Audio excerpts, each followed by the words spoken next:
Hello ladies and gentlemen, so right now we're going to do this problem here. 78 is 20% greater than what number?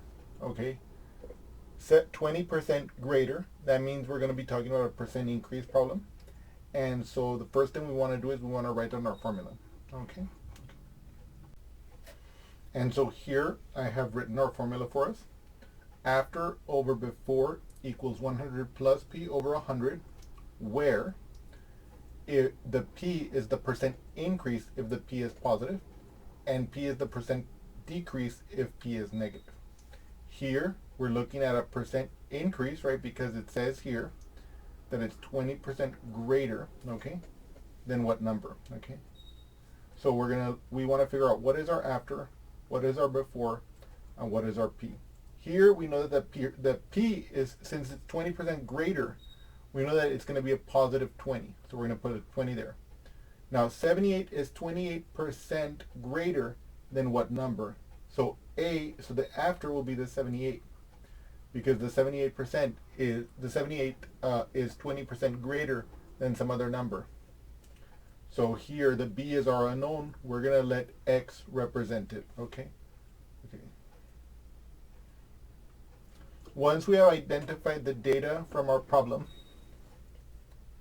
we are now in a position to set up the proportion based on our formula. So it'll be after divided by before equals to 100 plus p over 100. So after over before equals to 100 plus p over 100.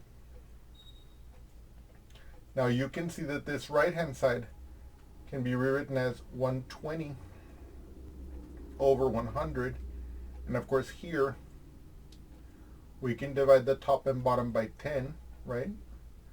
And we can see that that's going to be 12 over 10. And if you know your multiplication table by 2, you can divide the top and bottom by 2. 12 divided by 2 is 6. 10 divided by 2 is 5. And so we end up with the right-hand side being 6/5. So let's now summarize what we've done so far. We see that the relationship given to us by this formula simplifies to 78 over x equals 6 over 5. So it is at this point that we need to figure out how to solve for x here. And we remember that if you have a fraction a over b equals c over d, then AD will equal to BC. Okay?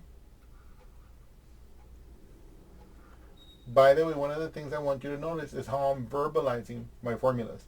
And when you're watching these videos, I want you to verbalize them too. When you're taking notes on these formulas, I want you to verbalize them also, because that will help you to learn these and to recall these. Okay? So anyway, so now we can see if A over B equals C over D, then AD will equal to BC. So you can see here that from what I just showed here with my pen here, let's look at that one more time. If A over B equals C over D, then AD equals BC. You can see I'm going to have 78 times 5 will equal to x times 6. X times 6 is just 6x. Okay, you place the number and the variable next to each other, and that means multiplication of those two. And this will equal to 78 times 5 here. So 78 times 5. Okay, so now let me multiply that here on the side. You see here? 78 times 5. So 8 times 5 is 40. So I bring down the 0 and I carry the 4. 5 times 7 is 35 plus 4. That's 39. Okay?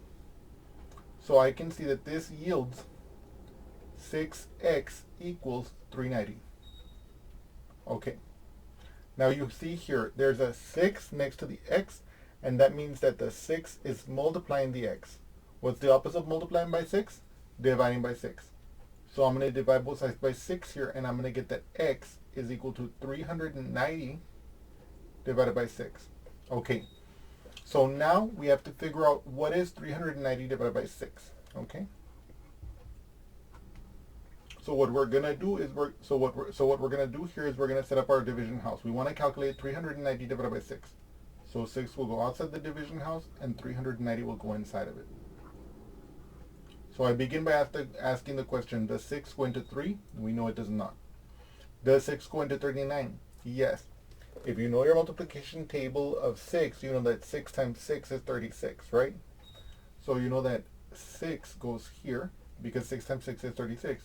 And then 6 times 6, that's 36 as we mentioned. Now we're going to perform our subtraction.